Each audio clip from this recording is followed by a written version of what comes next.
नमस्ते। अच्छा, अगर कोई पूछे कि जिंदगी में कामयाब होने का सबसे जरूरी, सबसे पावरफुल फॉर्मूला क्या है, तो जवाब क्या होगा? आज हम एक ऐसे ही सिद्धांत को समझने वाले हैं जो सच में सफलता का ताला खोल सकता है। और पता है, ये सब कुछ सिर्फ एक चीज पर आकर टिक जाता है। एक बहुत कमाल की बात कही गई है कि एक सफल योद्धा असल में एक औसत आदमी ही होता है, जिसका फोकस लेजर जैसा होता है। बस यही बात इस पूरी चर्चा का आप कह सकते हैं निचोड़ है। कामयाब लोग कोई आसमान से नहीं उतरते, वो हमारे जैसे ही साधारण लोग होते हैं। फर्क बस इतना सा है कि उनका फोकस वो असाधारण होता है। सारा खेल सच में बस इसी एक चीज का है। तो चलिए अब इसमें थोड़ा और गहराई से उतरते हैं। इस सिद्धांत को कहते हैं ताकत का सिद्धांत, यानी द प्रिंसिपल ऑफ पावर। और ये समझना कि ये काम कैसे करता है, यही कामयाबी की तरफ पहला कदम है। आप मानकर चलिए कि सफलता का सारा राज ना इसी एक सिद्धांत में छुपा हुआ है।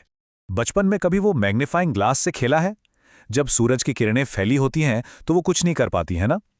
लेकिन जैसे ही आप उस ग्लास से उन सारी किरणों को एक छोटे से डॉट पर, एक बिंदु पर ले आते हैं, तो क्या होता है? कागज में आग लग जाती है। बस यही है फोकस की असली ताकत। बिखरी हुई एनर्जी कमजोर होती है, लेकिन जब वही एनर्जी एक जगह कॉन्सेंट्रेट हो जाती है तो उसमें आग लगाने की शक्ति होती है। अब एक ऐसी प्रॉब्लम की बात करते हैं जो शायद हम सब ने कभी ना कभी महसूस की होगी। मतलब दिन रात मेहनत करना, हर तरफ भागना, लेकिन जब दिन खत्म होता है तो हाथ में कुछ नहीं होता। इसे समझने के लिए एक शिकारी की पुरानी कहानी से बेहतर कुछ नहीं है। और ये एक ऐसी कहानी है जिसे हम सब जाने अनजाने में अपनी जिंदगी में दोहराते रहते हैं। तो कहानी कुछ यूं है कि एक शिकारी जंगल में जाता है। उसे एक खरगोश दिखता है। बढ़िया, उसने अपना निशाना साधा। जैसे ही वो तीर छोड़ने वाला होता है, उसकी नजर एक हिरन पर पड़ती है। अब मन में लालच आता है, अरे खरगोश से तो हिरन कहीं बड़ा शिकार है। तो वो अपना निशाना बदल देता है। अब वो हिरन पर तीर चलाने ही वाला था कि उसे दूर एक शानदार बारहसिंगा दिख जाता है। उसका मन फिर डोल जाता है। वो सब छोड़कर बारहसिंगा के पीछे भागता है। और नतीजा क्या होता है? शाम हो जाती है, ना हाथ में खरगोश आता है, ना हिरन और ना ही बारहसिंगा। शिकारी थक हार कर खाली हाथ घर लौट आता है। और यही वो सवाल है जो हमें खुद से पूछना है कि हम असल में किसके पीछे भाग रहे हैं? क्या हम भी उसी शिकारी की तरह हैं? कभी खरगोश के पीछे तो कभी हिरन के, और फिर बारहसिंगा के पीछे भागते भागते पूरी जिंदगी निकल जाती है और हाथ कुछ भी नहीं लगता। देखिए, उस शिकारी की कहानी सुनकर लगता है कि प्रॉब्लम फोकस की कमी है, लेकिन असली जड़ तक पहुंचते हैं। प्रॉब्लम हमेशा फोकस की कमी नहीं होती। सच तो यह है कि असल प्रॉब्लम है उस फोकस को एक दिशा देने वाले लक्ष्य की कमी। मतलब असली प्रॉब्लम ये नहीं है कि लोग अपना गोल अचीव नहीं कर पा रहे हैं। असली प्रॉब्लम बहुत गहरी है।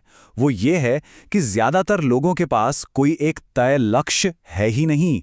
आप आज 99% लोगों से पूछकर देख लीजिए कि उनकी जिंदगी का वो एक लक्ष्य क्या है। ज्यादातर लोग जवाब ही नहीं दे पाएंगे। तो फिर इसका हल क्या है? इसका जवाब हमें मिलता है मिल्खा सिंह की जिंदगी में।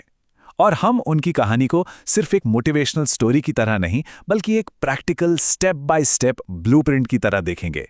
एक ऐसा नक्शा जो साफ साफ दिखाता है कि एक लक्ष्य की ताकत को कैसे सच में इस्तेमाल किया जाता है। तो सबक नंबर 1, आपका लक्ष्य आपका फ्यूल है, आपका ईंधन।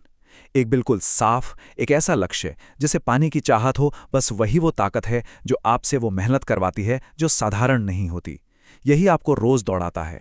तो मिल्खा सिंह को दौड़ाने वाला ईंधन क्या था? सोचिए, शुरू में वो सिर्फ एक ग्लास एक्स्ट्रा दूध के लिए दौड़ते थे। जब वो मिला तो लक्ष्य बड़ा हो गया। इंडिया की जैकेट पहननी है, वो भी हासिल हुआ तो अगला लक्ष्य बना, वर्ल्ड रिकॉर्ड तोड़ना है। और फिर एक दिन उन्होंने अपनी प्रेमिका से कहा था, देखना, एक दिन मेरे नाम पर इस देश में नेशनल हॉलिडे होगा। देखा आपने, लक्ष्य कैसे एक ग्लास दूध से शुरू होकर कितना बड़ा होता चला गया। दूसरा सबक, और ये बहुत जरूरी है, जैसे आप कोई बड़ा लक्ष्य तय करेंगे ना, तो ध्यान भटकाने वाली चीजें, मतलब डिस्ट्रैक्शंस, जरूर आएंगी। ये एक तरह से कुदरत का नियम है। मिल्खा सिंह के साथ लंदन में बिल्कुल यही हुआ था। हुआ ये कि लंदन में वो पार्टियों और नाइट लाइफ में खो गए थे। फिर एक दिन उन्होंने खुद को शीशे के सामने खड़े होकर एक जोरदार थप्पड़ मारा और खुद से पूछा, मिल्खा, तू यहां क्या इतना बड़ा लक्ष्य लेकर आया था और कहां इन छोटी मोटी चीजों में भटक गया है? बस वही एक पल था जब वो अपने लक्ष्य के लिए दोबारा जागे। और उसी पल ने सब कुछ बदल दिया। सबक नंबर 3, जब आप आगे बढ़ेंगे तो लोग आपको नीचे खींचने की कोशिश भी करेंगे, आपको हतोत्साहित करेंगे, आपका मजाक उड़ाएंगे। लेकिन जिनका फोकस एकदम क्रिस्टल क्लियर होता है ना, वो इस नेगेटिविटी को, इस क्रिटिसिज्म को अपना ईंधन बना लेते हैं। एक किस्सा है पाकिस्तान का। दौड़ से ठीक पहले वहां के कोच ने मिल्खा सिंह को डराने की कोशिश की। उन्होंने कहा, मिल्खा सिंह, ये दौड़ तुम्हारी जिंदगी की आखिरी दौड़ भी हो सकती है। ये बात उन्हें डराने के लिए कही गई थी, पर मिल्खा ने क्या किया? उन्होंने इस धमकी को अपनी ताकत बना लिया और फिर वो ऐसी दौड़े कि इतिहास बन गया। चौथा सबक है अपने स्टैंडर्ड्स को लगातार ऊंचा करते रहना। देखिए, अगर आपको कोई वाकई बड़ा लक्ष्य हासिल करना है तो आपको खुद को लगातार बेहतर बनाना ही होगा। आज आप जो हैं वो कल के लक्ष्य को हासिल करने के लिए काफी नहीं है, आपको बदलना होगा। मिल्खा सिंह जब दौड़ने के बाद अपनी बनियान निचोड़ते थे तो पहले उनका लक्ष्य था कि पसीने से एक मग भर जाए। जब वो होने लगा तो उन्होंने अपना स्टैंडर्ड और ऊपर कर दिया। उन्होंने कहा, अब मग नहीं, अब मैं पसीने से पूरी बाल्टी भरकर दिखाऊंगा। ये है स्टैंडर्ड्स बढ़ाना। और पांचवां और आखिरी सबक, अपने गुरुओं की, अपने मेंटर्स की कद्र करना। कामयाबी के सबसे ऊंचे शिखर पर पहुंचने के बाद भी मिल्खा सिंह ने कभी ये नहीं कहा कि ये मैंने किया। उन्होंने हमेशा अपनी जीत का श्रेय अपने कोच को और इंडियन आर्मी को दिया, जिन्होंने उन्हें एक आम लड़के से द फ्लाइंग सिख बनाया। तो इस लेजर जैसे फोकस का, इस जिद का नतीजा क्या निकला? नतीजा था ये नंबर 77।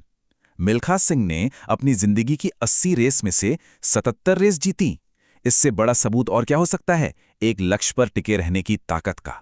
तो मिल्खा सिंह की जिंदगी के ये सारे सबक, ये सारी कहानियां, ये सिद्धांत, सब कुछ घूम फिरकर एक ही जगह, एक ही सवाल पर आके रुकता है।